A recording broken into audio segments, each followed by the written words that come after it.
What up, guys? Welcome to Downtown Melo, and you're listening to the Entertainment Report on iHeartRadio, live from Dubai for Friday, June 7th, 2019, delivering some major stories and trends going on in the world of entertainment and beyond. You can follow the show on Facebook, Twitter, or Instagram, facebook.com/Entertainment Report with Ray Melo, that's RAYMELO, on Twitter at The Enter Report, or on Instagram at The Entertainment Report. You can listen to the show anytime you want on iHeartRadio. Just go to iHeart.com or your iHeart phone app, search for The Entertainment Report, and it'll take you to the page. Jada Pinkett Smith defends her husband Will Smith's latest film, Aladdin, on Jimmy Kimmel Live, stating that critics were unfair to the live-action Disney remake. Jada said on Wednesday that Will's role as Genie in Aladdin is probably my favorite role of his, before detailing how the critical response bothered her more than it bothered Will. Jada said about her plans to show Will that audiences still enjoy Aladdin. I was like, I can't believe these critics are behaving this way. And I was like, Saturday night, we're going to go to the movie theater and you're going to see that you made a movie for the people. Jada said that the theater they went to loved the film and that Will took photos with all of their fans. Actors also discussed with Kimmel her roundtable talk show, Red Table Talk, which stars herself, her 18-year-old daughter Willow, and her mother, Adrienne Banfield Norris. The program, which airs on Facebook, features the trio openly discussing real-life issues. Jada said that the only topic of Red Table Talk that made her feel uncomfortable was when the show tackled pornography. Jada says, I must say I've learned a little bit too much about my mother and surely about my daughter. I never thought that I personally would have a TMI moment at the Red Table, and that was the show. Sophie Turner slapped Conan O'Brien across the face during a game of Tequila Slap on Conan. Tequila Slaps, as Turner explained on Wednesday, involves one person taking a shot of tequila while another slaps the drinker before they are finished swallowing. The actress said that she would play the game with her X-Men castmates, but not on set. Turner once again stars as Jean Grey in X-Men film Dark Phoenix, which arrives in theaters on Friday. Turner didn't hold back as O'Brien took a shot of tequila, slapping the late-night host hard. The actress then quickly apologized and hugged O'Brien. She said about playing the game, I don't screw around. Turner stated that she once received a purple hand mark on her face from Tequila Slaps. Turner also appeared on BBC Radio 1's Breakfast with Craig James, taking part in the show's Unpopular Opinion segment, where fans called in with their unpopular opinions regarding pop cultures or real-life issues. Turner, when asked about her unpopular opinion, said that she doesn't wash her legs in the shower. Zachary Quinto expresses admiration for the late Leonard Nimoy on Jimmy Kimmel Live, describing the friendship they shared. Quinto said on Wednesday about Nimoy, I love that guy so much, after explaining how he was chosen to host a new version of Nimoy's show In Search Of on History. He continued, we were so close and always, talked about not just the role and the experience that we shared on Star Trek, but life and our curiosity, and he was endlessly curious until the end of his life. Quinto said about In Search Of, I felt like it was a way to honor him and stay connected to him. The series, which premiered in July 2018, explores phenomena from around the world. Quinto said that the second season is on the way that will be more pared down and more like the original series. Nimoy, best known for portraying Spock on Star Trek, died in February 2015 at the age of 83. Quinto also portrayed Spock across 3 films, including 2009's Star Trek, 2013's Star Trek Into Darkness, and 2016's Star Trek Beyond. Quinto also said on Kimmel that he kept the prosthetic ears he used to portray Spock at home. Quinto currently stars as an immoral creature who feeds off the souls of children in AMC's NOS 4A2. The View host Abby Huntsman is a mom of 3. The 33-year-old television personality shared photos on Instagram Thursday after giving birth late Wednesday to twins son William Jeffrey and daughter Ruby Kate with husband Jeffrey Livingston. Huntsman shared a slideshow of family photos with her new additions. She and Livingston are also parents to 18-month-old daughter Isabel Grace. Huntsman quoted Winnie the Pooh in the caption, sometimes the smallest things take up the most room in your heart. She says Ruby Kate and William Jeffrey came into this world last night bright-eyed and beautiful. Can be more in love and thankful for a smooth delivery. The human body is truly an amazing thing. So are the amazing doctors and nurses who make it all possible. Huntsman told People she gave birth late Wednesday. She said Ruby came first at 5 pounds 12 ounces. She's a sweet, very calm baby. She also had William as 5 pounds 4 ounces and came into the world wide-eyed and ready to raise havoc. Both babies are long, like their parents, 19 inches. Huntsman, who is one of 7 kids, announced her pregnancy on The View in January. Real Housewives of Beverly Hills star Lisa Vanderpump skipped the show's reunion mid-drama with her co-stars. Bravo personality Andy Cohen, who hosted the Real Housewives reunion, confirmed the 58-year-old reality star has missed the Season 9 reunion following rumors she's quitting the Bravo series. Cohen filmed the reunion with the Real Housewives of Beverly Hills stars Wednesday. He spoke to friend and TV personality Anderson Cooper in an Instagram live video during a break in filming. Cohen told Cooper, "The reunion is going great, it's major. Lisa Vanderpump's not here," who asked if Vanderpump had attended the reunion at any point. Cohen made a face but didn't answer directly. He responded, "There are major things happening. There's trouble afoot in Beverly Hills. You know who's here, Camille Grammer." Page 6 said Vanderpump attended Los Angeles Mayor Eric Garcetti's LA Pride Garden Party instead of the reunion. The source says she has a lot more important issues to address, none of which are the Housewives. Vanderpump has been the center of the #Puppygate scandal in Season 9, where she was accused of leaking stories about co-star Dorit Kemsley. Bravo skirt reports of Vanderpump's exit from Real Housewives in a statement Wednesday to Bustle.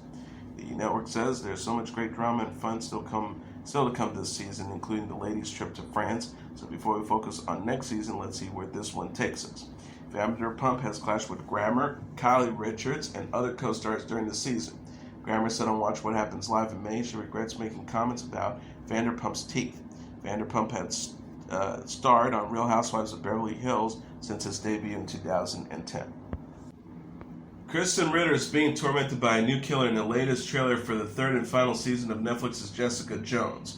The clip released on Thursday follows the villainous Gregory Salinger, played by Jeremy Bobb, as he targets Jones. The killer expresses his distaste for Jones and how he feels that she is a fraud and not a real hero. Jones then recruits her adopted sister Trish Walker, played by Rachel Taylor, to help take down this new threat as the pair attempts to push their differences aside and come to terms with Walker's new superpowers. Lawyer Jerry Hogroff, played by Caroline Moss, also makes an appearance as she starts to defend Salinger as her new clown, bringing her into conflict with Jones. Jessica Jones Season 3 is set to arrive on June 14th. Erica Darville stars as Malcolm Ducasse, and Benjamin Walker stars as a new character. The synopsis reads, Jessica and Trish team up to take down a highly intelligent psychopath, but a devastating loss reveals their conflicting ideas or heroism and sets them on a collision course that will forever change them both. The official Twitter account for Jessica Jones also recently released a new poster for the final season featuring Salinger's face being covered by a photo of the Marvel superhero. Netflix canceled both Jessica Jones and The Punisher in February, ending the streaming service series of connected Marvel shows, which also includes Daredevil, Luke Cage, Iron Fist, and The Defenders. Swamp Thing will not return for a second season. Variety confirmed Thursday that DC Universe has canceled the series after one season. The news comes less than 1 week after Swamp Thing's series premiere. Episode 2 is slated to air Friday. Swamp Thing is based on the DC Comics character of the same name. Show stars Crystal Reed as Abby Crane, Virginia Madsen as Maria Sunderland, and Andy Bean, Derek Mears as Alec Holland Swamp Thing. Gary Dauberman and Mark Verheiden served as writers and co-executive producers the series with James Wan and Michael Clear. Entertainment Weekly says Swamp Thing filmed in Wilmington, North Carolina. Filming was reportedly cut short in April, with Season 1 rumored to have been reduced from 13 to 10 episodes. Swamp Thing was previously adapted as a USA Network series starring Dick Dirk Rock, who also played the character in the films Swamp Thing and The Return of Swamp Thing. Reed is also known for portraying Allison Argent on Teen Wolf and Sophia Falcone on Gotham. Actress Cynthia Erivo, along with the cast of the multiple stage plays such as Ain't Too Proud, The Life and Times of the Temptations, are set to perform at the 73rd Annual Tony Awards on Sunday. The cast of Beetlejuice, The Cher Show, Choir Boy, Hadestown, Kiss Me Kate, Oklahoma, The Prom, and Tootsie will also be taking the stage. The Tony Awards will be airing live from Radio City Music Hall in New York starting at 8 p.m. Eastern Standard Time. Late Late Show host James Corden will serve as the host. Hadestown leads the way with 14 nominations, followed by Ain't Too Proud with 12 and Tootsie with 11. Jake Gyllenhaal, Marissa Tomei, Sarah Bareilles, Josh Groban, Lucy Liu, Laura Benatti, Abigail Breslin, Christian Chenoweth, Shirley Jones, Jane Krakowski, Sienna Miller, Kelly O'Hara, Brian Stokes, Bebe Wines, Tina Fey, Sutton Foster, Samuel L. Jackson, Regina King, Laura Lindley, Audra McDonald, Ben Platt, and Michael Shannon are presenting the awards, among many others. Denzel Washington was honored with the American Film Institute's Life Achievement Award during a special ceremony at the Dolby Theater in Hollywood. The event on Thursday was attended by some of Hollywood's biggest stars, including a number of Washington's past collaborators and co-stars, including Spike Lee, Jamie Foxx, Michael B. Jordan, Cicely Tyson, Julia Roberts, Morgan Freeman, Ava DuVernay, Mahershala Ali, Jodie Foster, and Chadwick Boseman. Washington was accompanied by his wife Pauletta, sons Malcolm, and daughter Katia. The actor is the 47th recipient of the AFI Life Achievement Award. George Clooney was honored last year. Washington is best known for his roles in Glory, Training Day, Philadelphia, Malcolm X, Remember the Titans, Man on Fire, American Gangster, Flight, and most recently The Equalizer and The Equalizer 2. Lee said on stage, "We're talking about the GOAT. We're talking about Michael Jordan. We're talking about Frank Sinatra. We're talking about Ella Fitzgerald and Miles Davis. There is the ratified air that Denzel Washington lives and breathes in." Washington says, "In this Twitter meme world we have created for our children, the least we can do is think about young people in the future and to collectively do the best we can to try and turn things around. What an opportunity we have, because tomorrow is the first day of the rest of our lives." The ceremony was filmed and is set to air June 20th on TNT. Beyonce made a surprise appearance to present the AFI's Franklin J. Schaffner Alumni Medal Award to Melina Matukos. Matukos has directed Beyonce in a number of her music videos, including the video for Formation. The Franklin J. Schaffner Alumni Medal is given annually to the alums of the AFI Conservatory or the AFI Conservatory Directing Workshop for Women. BTS has released a single with British singer Charli XCX ahead of the debut of its mobile game. BTS members Jin, Jimin, and Jungkook recorded the song Dream Glow with Charli XCX for the BTS World Mobile Game soundtrack. The group tweeted Friday, "Check out our new song Dream Glow featuring at Charli_XCX soundtrack part 1 of the BTS World." Dream Glow is the first song to debut from the BTS World original soundtrack. The album accompanies the new mobile game, which is scheduled for release on June 25th. BTS World is a story-based simulation game where users play BTS manager and help guide the boy band to stardom. The game features missions where players use, collect, and upgrade BTS member cards to complete objectives and process in the game. BTS released the EP Map of the Soul Persona in April and is promoting the album on its Love Yourself, Speak Yourself World Tour. Jin released his first solo song tonight this week. Brian Wilson of the Beach Boys fame has announced that he is postponing his Pet Sounds and Greatest Hits live tour dates, which were set to take place in June. Wilson released a statement on his official website on Thursday, noting that he needed to take a break in order to deal with mental health issues that have come up following the multiple surgeries he has had on his back. Wilson has been diagnosed with schizoaffective disorder and has dealt with mental health issues for over 50 years. The musician says, "After my last surgery, I started feeling strange, and it's been pretty scary for a while. I was not feeling like myself. Mentally insecure is how I describe it. We're not sure what is causing it, but I do know that it's not good for me to be on the road right now, so I'm heading back to Los Angeles." He continued, "I have every intention of doing these shows. It's been struggling with stuff in my head and saying things I don't mean, and I don't know why. It's something I've dealt with before, and we can't really figure it out just yet."